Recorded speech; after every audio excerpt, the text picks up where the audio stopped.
Dear students, अभी तक हम लोगों ने पढ़ लिया है about discoveries of electron, protons and neutrons.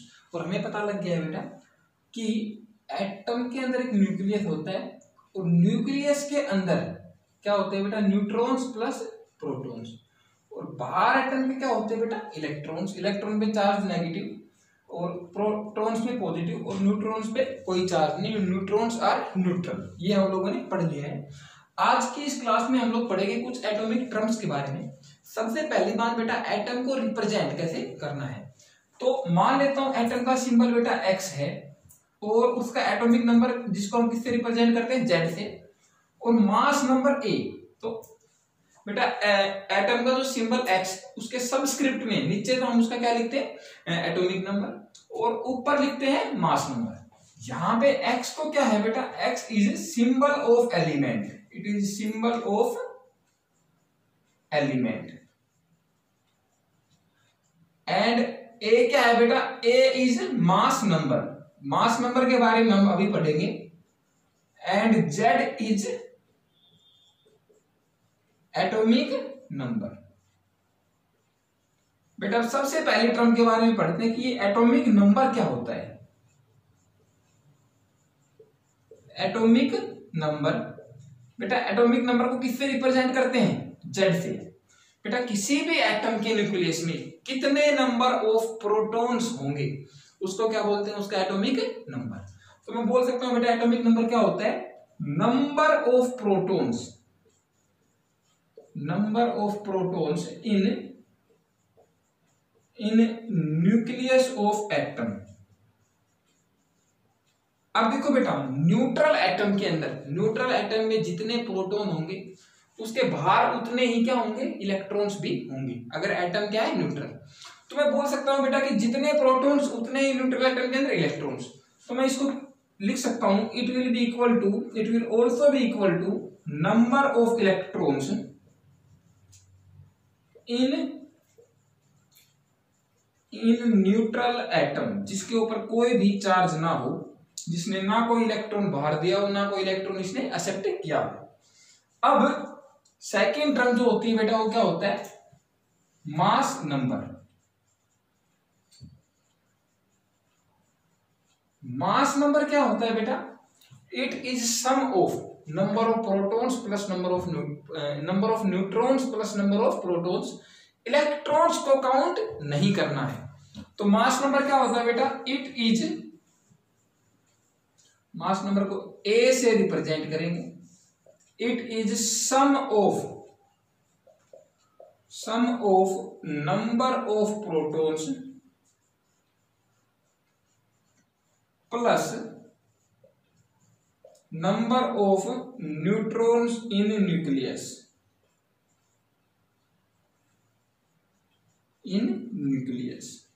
मतलब mass number that is equal to A, it will be equal to number of neutrons plus number of protons. और जो एटॉमिक नंबर था बेटा जेड, जेड किसके बराबर था, it was equal to number of protons. तो इसका मतलब ये है बेटा कि अगर मुझे नंबर ऑफ न्यूट्रॉन्स निकालनी है तो number of neutrons will be equal to A minus Z. Mass number में से एटॉमिक नंबर अगर मैंने माइनस कर दिया, मतलब n plus P minus P, तो क्या हो जाएगा, देखो बेटा इसको ऐसे लिख सकता हूं, n प्लस पी तो क्या था, मास नंबर, और इसमें से एटॉमिक नंबर को माइनस कर दूंगा जो कि क्या है, प्रोटॉन्स के बराबर। तो प्रोटॉन से प्रोटॉन कैंसिल, तो मास नंबर और एटॉमिक नंबर का डिफरेंस क्या होगा बेटा, नंबर ऑफ न्यूट्रॉन्स के बराबर। फॉर एग्जाम्पल, अगर मान लेता हूं मेरे पास सोडियम का एटम है, एटॉमिक नंबर कितना होता है सोडियम का 11 और मास नंबर कितना होता है बेटा इसका 23। तो किसी ने पूछा कि इसके अंदर प्रोटॉन्स कितने होंगे बेटा, तो पहली बात इसका एटॉमिक नंबर कितना दे रखा है 11, तो जितना एटॉमिक नंबर उतने ही क्या होंगे बेटा, प्रोटॉन्स। तो इसका मतलब ये हो गया कि number of protons will be equal to 11। अब दूसरी बात बेटा देखो, मास नंबर कितना है इसका, mass number is equal to 23।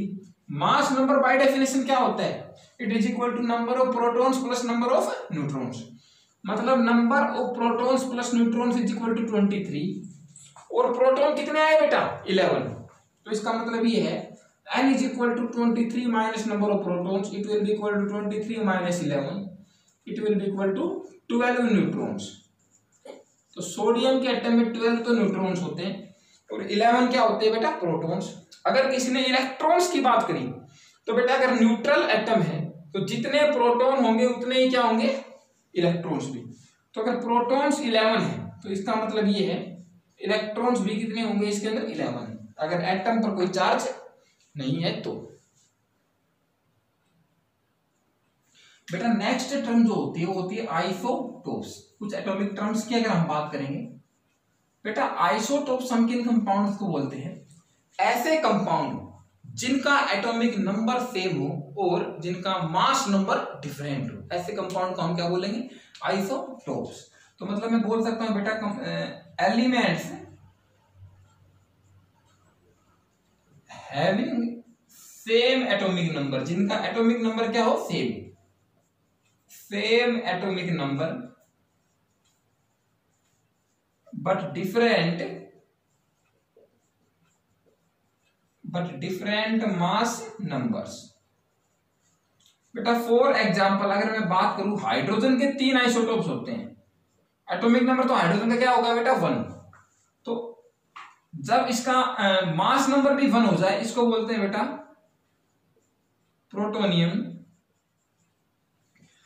जब हाइड्रोजन का एटॉमिक नंबर 1 और इसका मास नंबर 2 हो जाए तो इसको बोलेंगे बेटा ड्यूटेरियम। और जब हाइड्रोजन का एटॉमिक नंबर 1 और मास नंबर 3 हो जाए तो उस टाइम इसको बोलेंगे ट्रिटियम। अब देखो बेटा एटॉमिक नंबर तीनों का 1 है और मास नंबर क्या है बेटा, एक प्रोटीनियम में 1, ड्यूटेरियम में 2 और ट्रिटियम में 3। इसका मतलब ये है बेटा, जनरली हम हाइड्रोजन की बात करते हैं तो किसकी बात करते हैं बेटा, प्रोटीनियम की। अब देखो बेटा इसके अंदर नंबर ऑफ न्यूट्रॉन्स अगर मैं निकालूं, न्यूट्रॉन्स का नंबर क्या होता है, mass number minus atomic number, तो 1 - 1 it will be equal to 0। इसमें नंबर ऑफ न्यूट्रॉन्स कितने आएंगे बेटा, mass number 2 - 1, 2 - 1 it will be equal to 1, इसमें एक न्यूट्रॉन होगा। और ट्रिटियम में n is equal to 3 - 1 it will be equal to 2, इसमें कितने न्यूट्रॉन्स होंगे, 2। इसका अगर मैं सेकंड एग्जांपल देखूं तो बेटा जैसे कार्बन कार्बन का एटॉमिक नंबर क्या होता है, 6 और मास नंबर जनरली 12, लेकिन कार्बन का एक और आइसोटोप होता है C14। अब इनमें अगर नंबर ऑफ देखो, एटॉमिक नंबर दोनों का क्या है 6, लेकिन एक बार मास नंबर 12, एक बार मास नंबर 14, तो नंबर ऑफ न्यूट्रॉन्स कितने होंगे बेटा, 12 - 6 है, तो इसके तो 6। जनरली कार्बन इस फॉर्म में पाया जाता है। और अगर इसकी बात करो तो नंबर ऑफ न्यूट्रॉन्स कितने आएंगे बेटा, mass number minus atomic number, that will be equal to 8। तो ऐसे से जिनके नंबर ऑफ एटॉमिक नंबर जिनका सेम हो और मास नंबर डिफरेंट, उनको क्या बोलेंगे, आइसोटोप्स। तो सेकंड इज आइसोबार्स। बेटा आइसोबार्स जस्ट अपोजिट मान लो आइसोटोप्स का, ऐसे एलिमेंट्स जिनका मास सेम हो और एटॉमिक नंबर डिफरेंट हो। तो मैं बोल सकता हूं elements having same mass number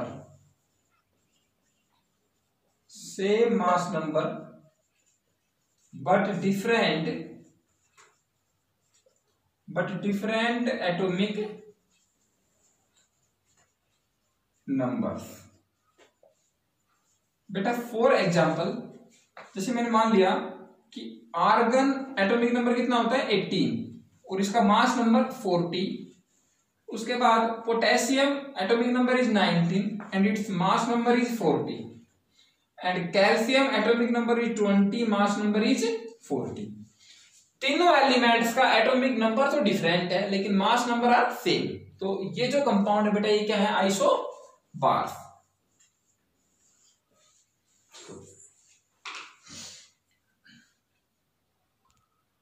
बेटा next is isotones.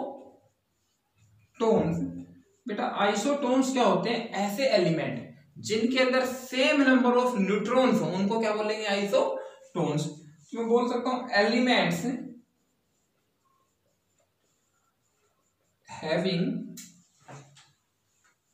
having same number of having elements having same number of neutrons. बेटा फॉर एग्जांपल अगर मैं बात करूं फॉस्फोरस, एटॉमिक नंबर फॉस्फोरस का कितना होता है 15 और its mass number is 31। Next is sulphur, atomic number is 16 and mass number is 32। अब बेटा अगर मैं इनके अंदर नंबर ऑफ न्यूट्रॉन्स देखूं तो देखो नंबर ऑफ न्यूट्रॉन्स क्या होता है, mass number minus atomic number. तो 31 minus 15 it is equal to 16। मतलब फॉस्फोरस में कितने प्रोटॉन न्यूट्रॉन्स है बेटा 16। इसी तरीके से सल्फर की बात करूं तो number of neutrons will be equal to mass number 32 minus atomic number is 16, it will be equal to 16। तो two different elements but their number of neutrons are same, so these are isotones. बेटा next term is isodiaphers. बेटा ऐसे compound जिनके अंदर number of neutrons minus protons की ratio same हो, तो मैं बोल सकता हूं बेटा elements having same difference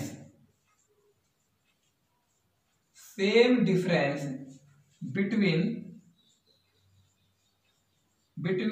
number of neutrons and number of protons। मतलब ऐसे एलिमेंट्स जिनके अंदर न्यूट्रॉन्स माइनस प्रोटॉन्स का नंबर आएगा वो डिफरेंस सेम हो, उनको क्या बोलेंगे बेटा आइसोडायफर्स। बेटा फॉर एग्जांपल अगर मैं बात करूं सोडियम जिसका एटॉमिक नंबर क्या होता है बेटा 11 एंड मास नंबर इज 23, और दूसरा phosphorus atomic number is 15 mass number is 31। अब इस कंपाउंड के अंदर बेटा प्रोटॉन्स कितने हैं, protons is equal to atomic number is equal to 11, और इसमें प्रोटॉन्स कितने हैं बेटा, प्रोटॉन्स होता है नंबर ऑफ एटॉमिक नंबर के बराबर, तो इसमें प्रोटॉन्स कितने होंगे 15। और अगर मैं न्यूट्रॉन्स की बात करूं तो न्यूट्रॉन्स क्या होता है बेटा mass number minus atomic number, तो 23 minus 11 it will be equal to 12 protons neutrons. और इसमें अगर न्यूट्रॉन्स की बात करूं तो neutrons will be equal to mass number minus atomic number 31 minus 50 that will be equal to 16। अब मुझे आइसोडायफर्स के लिए क्या चाहिए, न्यूट्रॉन माइनस प्रोटॉन्स का नंबर, तो number of neutrons minus number of protons that will be equal to 12 minus 11, मतलब कितने आ गए बेटा 1, और न्यूट्रॉन और प्रोटॉन्स का डिफरेंस इसमें भी कितना आएगा बेटा 16 minus 15 it is equal to 1। दोनों में न्यूट्रॉन्स और प्रोटॉन्स का डिफरेंस जो है सेम आ गया, इसका मतलब sodium and phosphorus are isodiaphers of each other. अगर इसका सेकंड एग्जांपल में देखूं तो नाइट्रोजन एटॉमिक नंबर 17 और mass number 14, oxygen atomic number 8 और मास नंबर कितना होगा बेटा इसका 16। अब इसमें देखो बेटा प्रोटॉन्स कितने होंगे 7 और न्यूट्रॉन्स भी कितने होंगे 7। इसी तरीके से इसमें भी प्रोटॉन्स कितने होंगे 8 और न्यूट्रॉन्स भी कितने होंगे बेटा 16 minus 8 that will be equal to 8। और अगर मैं डिफरेंस की बात करूं न्यूट्रॉन्स माइनस प्रोटॉन्स 7 माइनस 7 0, और इसमें भी neutrons minus protons 8 minus 8 is equal to 0। तो दोनों में डिफरेंस क्या आ गया बेटा सेम आ गया न्यूट्रॉन्स और प्रोटॉन्स का। तो मतलब nitrogen and oxygen are isodiaphers of each other. बेटा next is isoelectronic. Isoelectronic ऐसे एलिमेंट्स या कंपाउंड जिनमें नंबर ऑफ इलेक्ट्रॉन्स सेम हो उनको बोलेंगे आइसो इलेक्ट्रॉनिक। तो मैं बोल सकता हूं इसमें हैविंग एलिमेंट्स और compounds having same number of electrons. अब अगर मैं बात करूं इसके अंदर मान लेता हूं O-2, ऑक्सीजन ने -2, मतलब देखो -2 कब आता है, माइनस चार्ज जब आएगा जब इलेक्ट्रॉन्स एक्सेप्ट कर रखे हो तब क्या आएगा बेटा -2 चार्ज। एटॉमिक नंबर कितना होता है इसका 8। अब दूसरा जो होगा बेटा फ्लोरीन -1 एटॉमिक नंबर 9 और नियोन 10 चार्ज 0 इसके ऊपर, और उसके बाद ले लेते हैं सोडियम 11 और इसके ऊपर चार्ज +1। अब देखो बेटा इलेक्ट्रॉन्स कितने होते हैं, न्यूट्रल एटम के अंदर जितना एटॉमिक नंबर उतना ही इलेक्ट्रॉन, मतलब इसमें 8 इलेक्ट्रॉन होने चाहिए थे, और इसके ऊपर -2 क्या आ रहा है बेटा, चार्ज, मतलब इसने 2 इलेक्ट्रॉन्स एक्सेप्ट भी कर रखे हैं। जब इलेक्ट्रॉन्स एक्सेप्ट करेंगे तो नेगेटिव चार्ज, जब इलेक्ट्रॉन डोनेट कर देंगे, बाहर निकाल देंगे, तो पॉजिटिव चार्ज। तो देखो बेटा, न्यूट्रल केस में इसके पास 8 इलेक्ट्रॉन थे और 2 इलेक्ट्रॉन इसने एक्सेप्ट कर लिए, तो 8 + 2 टोटल इलेक्ट्रॉन कितने आ गए इसके पास, 10। फ्लोरीन का एटॉमिक नंबर 9 होता है, मतलब न्यूट्रल में इसके पास 9 इलेक्ट्रॉन्स और -1 चार्ज, मतलब इसने 1 इलेक्ट्रॉन एक्सेप्ट किया है, तो 9 + 1 इस पे इलेक्ट्रॉन्स कितने आएंगे बेटा, 10। और नियोन का एटॉमिक नंबर 10, तो इसमें इलेक्ट्रॉन्स कितने होंगे, 10, क्योंकि चार्ज 0 है। सोडियम का एटॉमिक नंबर है 11 और इसके ऊपर चार्ज कितना है बेटा, +1। तो सोडियम ने 1 इलेक्ट्रॉन बाहर निकाल दिया, तो इसके 11 इलेक्ट्रॉन्स में से 1 मैं माइनस करूंगा तो आंसर क्या आएगा बेटा, 10। तो सबके पास 10-10 इलेक्ट्रॉन्स आ गए, तो these all species are isoelectronic to each other. और 6th जो टर्म होती है उसको बोलते हैं आइसोस्टर्स। जब कभी ऐसा हो जाए बेटा कि कंपाउंड्स के अंदर सेम नंबर ऑफ इलेक्ट्रॉन्स आ जाए,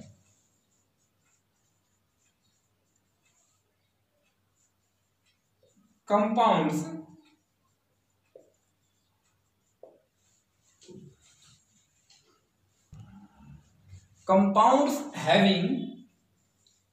having same number of electrons as well as atoms।